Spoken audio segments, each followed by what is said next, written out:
Tank 700 is probably the first real vehicle that is going to make Toyota brand sweat all over the world, in Australia, in Russia, everywhere else where it's present. Welcome back to the channel, everyone. I'm Dmitry. Today we are translating another awesome review from my favorite automotive magazine, Rulem, from my good old days of childhood in Russia. Please keep the politics out of my channel. As always, there are no exceptions. I ban people who are trolling, China bashing, Russia bashing. We talk about cars. All right, Tank 700 is truly impressive. I know that I have alleged that, I don't know, Tank 300 is going to be Prado killer, or Tank 500 is going to be a real competition to Toyota Land Cruiser 300. Okay, fine. Maybe that was a bit far-fetched, but at the moment I believed it. But this Tank 700 is something that truly is going to make Toyota sweat, in my humble opinion. When you see this, I invite you into the comments below to talk to me and tell me, do you think this is for real? Do you think I'm right? Do you think that this is the first real, true competitor against Toyota, competing not just with the bottom of the range Toyota cars, let's say, as an example, Toyota, other brands as well, but with the top of the range, with Land Cruiser Sahara, with that kind of stuff, with TLK 300, any model, man oh man. I invite you to please enjoy this video. As always, please visit the links from our sponsors in the description of this video. They offer you generous discounts on the built-in car electronics and other products. This is what buys me a coffee. This is what shows your support to this channel, and hopefully you get something out of it as well. Please enjoy the review. Tank 700 is a large 4x4 off-roader on a frame from Great Wall Motor. The Rulem journalists have just attended Tank 700 reveal event in China, where they've been shown pre-release versions of this very impressive vehicle. But these ones we're looking at right now are actually the two stock versions, models that are lined up to be released in Russia very soon at the dealerships. When any car maker creates a new large off-roader, or any other vehicle for that matter, in their lineup, the challenge the company designers would be facing is how to get to that Goldilocks moment, so to speak, of creating something that would stand out and attract attention of the buyers, but at the same time not polarize people, not create something too extreme to alienate a large portion of the same potential buyers. Tank 700 designers didn't go kind of the standard expected way of simply enlarging Tank 500, let's say, but they made a completely brand new design of Tank 700 over here. This vehicle is very large. It's a 5.1 meters long, almost as long as recently reviewed, absolutely massive Haval H5. It is 2 meters wide and almost another 2 meters tall, weighing almost 3 tons. This is a real tank right here. We are looking at two models here, aiming for the Russian market. The gray one is the standard model, the base model, and the fancy black one is called Edition 1, which will clearly be more expensive and also looks so much nicer, with carbon elements here. They are not even imitating carbon, apparently they actually are carbon, where the skirting of the front bumper is. And then you can also see this interesting lighting bar fitted on the top. Cosmetic, not real, air intake like element on the bonnet is also added here. I don't know if you like it or not. Maybe a tiny bit too fancy for me, and I would go probably for the standard gray version, not just because it's cheaper. Standard version has 20-inch alloy wheels, and the black Edition 1 has 22-inch alloy wheels, with arguably more interesting design of this centerpiece kind of the wheel. There are two rear view cameras, one here in the center of the spare tire of the tailgate. This is the one that provides classic reverse camera view, and another one positioned at the very top provides a video stream for electronically enabled rear view mirror. Tailgate and the boot, let's take a look at it. It opens like a classic barn door fitting tailgate that you would expect from a vehicle like this. Apparently there is 500 liters of boot space with all seats being up. and it's if you're loading it up to the middle line, not up to the roof. But if you wanted to load it up to the roof, it would be a lot more obviously.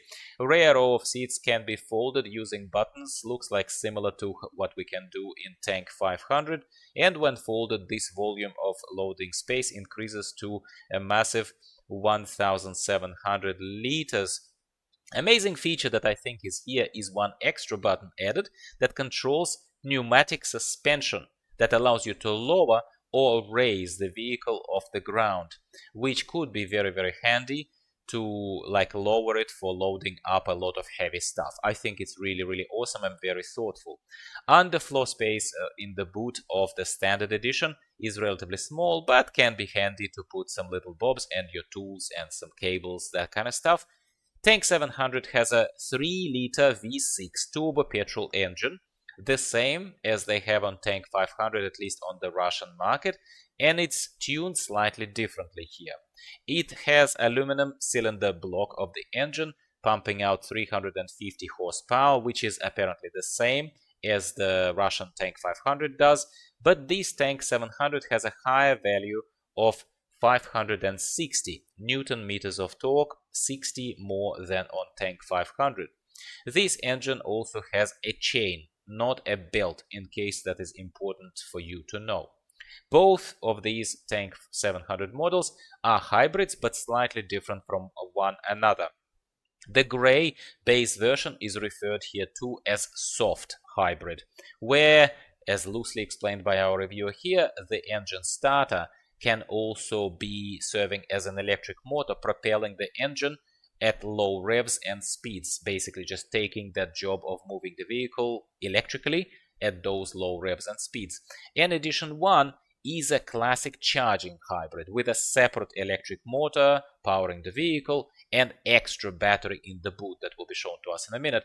It can go on a full charge using only electric power for about 100 kilometers to up to 120 kilometers an hour speeds. Higher speeds would switch you to the ICE standard engine mode, and there are also apparently various combinations in between where ICE can be complemented and assisted by electric power motor as well. So apparently this is what goes for a classic chargeable hybrid these days. Combined power of this engine of ICE plus electric motor, when they're working together using some complex conversion formula I wouldn't pretend to properly understand, is stated by our reviewer at 517 horsepower, which is approximate but very impressive, at least to my ear, nevertheless. Because of this crazy horsepower output, you wouldn't believe, but acceleration from 0 to 100 is stated at 5.9 seconds. Almost like a crazy sports car, except it's a tank. So GWM refers to all this business, to this hybrid technology, as High-4T. First time I heard them mentioning it was in the earlier preview of Tank 400 a while ago, if you would like to take a look on my channel. Driving mode is manually selectable, by the way, by the driver. It is automatically controllable, but you can select it manually, including being able to set the minimum amount of charge that you want to always retain in the battery and not spend, basically. For example, telling Tank 700 to never drop the battery charge below 50%. It's done because you can use this Tank 700 as a power station. We are seeing here on the left-hand side the charging ports that are complying with the Chinese standard GBT.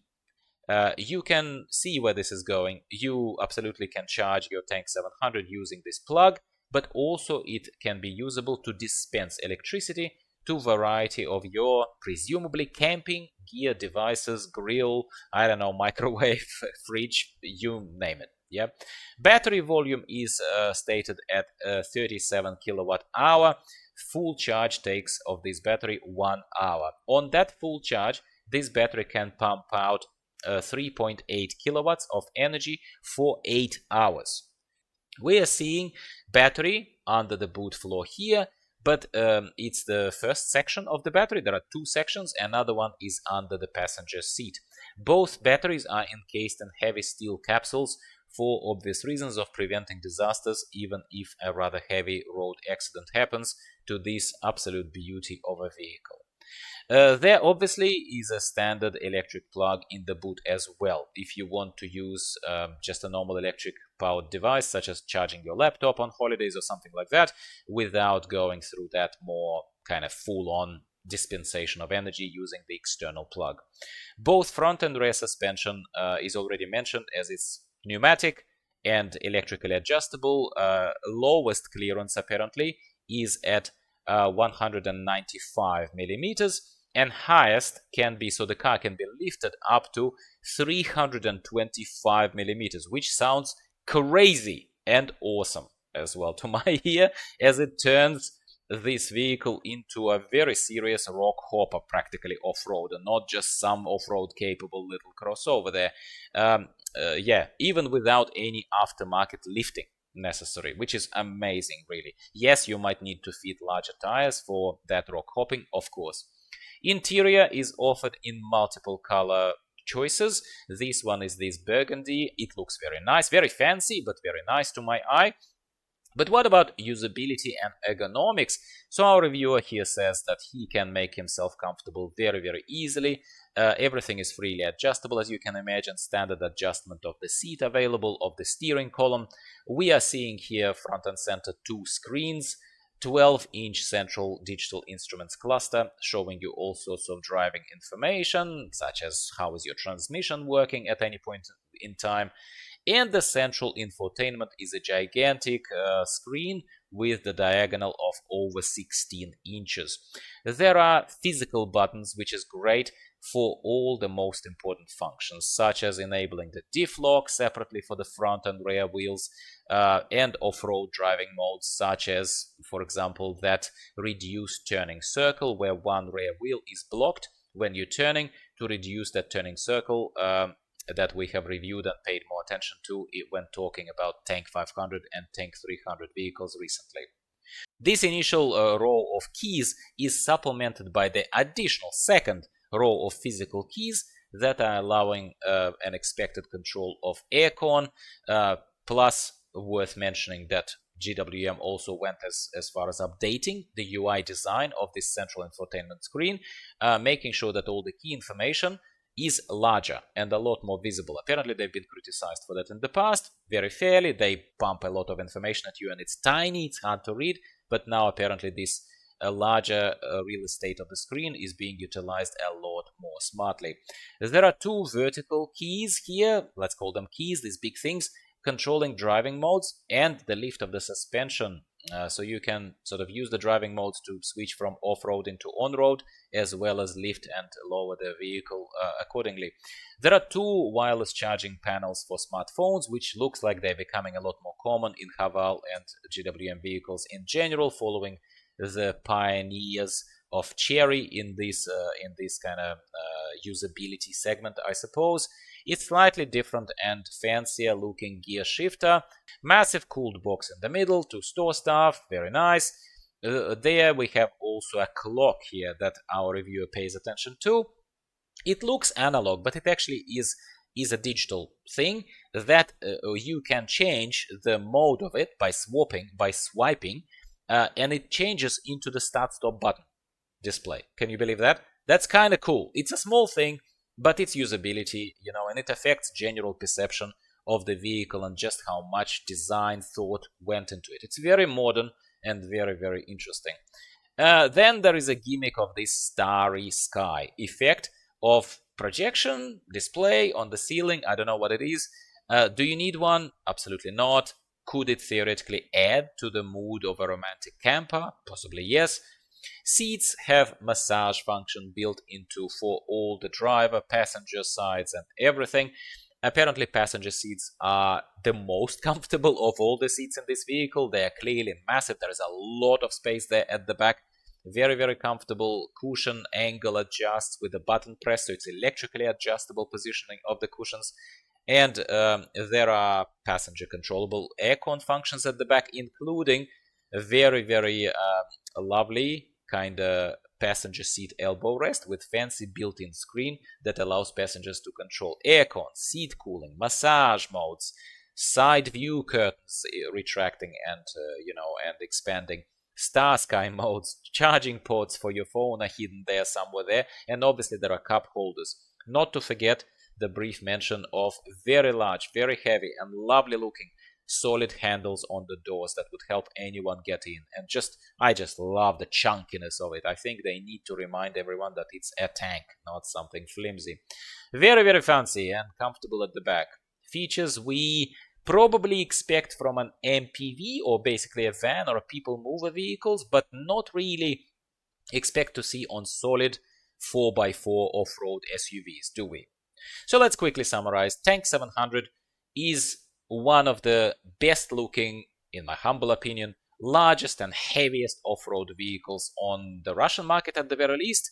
Hopefully, I pray to God that it's coming to Australia, obviously positioned as a premium class off-roader. So whenever and if it comes to Australia, it would also be premium. It would be expensive-ish, but safe to say probably 20 to 30% cheaper speculatively, but safe to assume, than the equally kind of classed Toyota vehicles, such as Land Cruiser 300 Sahara, Toyota Land Cruiser Sahara, for example. So I'm showing to you how the standard and edition 1 models are currently priced in Russia. So this is Russian prices converted into Australian prices at the point of mid-October 2024 when this video was recorded. Don't get attached to these prices too much, obviously, as Russian prices are inflated, as well as very different from the prices in the other parts of the world. So what do you think, my friend? Do you think Tank 700 is really truly a competitor with the best of the top of the range of them all, and we are just using here the very severely overpriced Toyota Land Cruiser 300 Sahara or something like top of the range things? Do you think that other than diesel engine, do you think that this Tank 700 is finally something that would make Toyota sweat, seriously stress out about their dominance of the market? I still believe that they would. But now is your chance to go into the comments down below. Tell me what you think.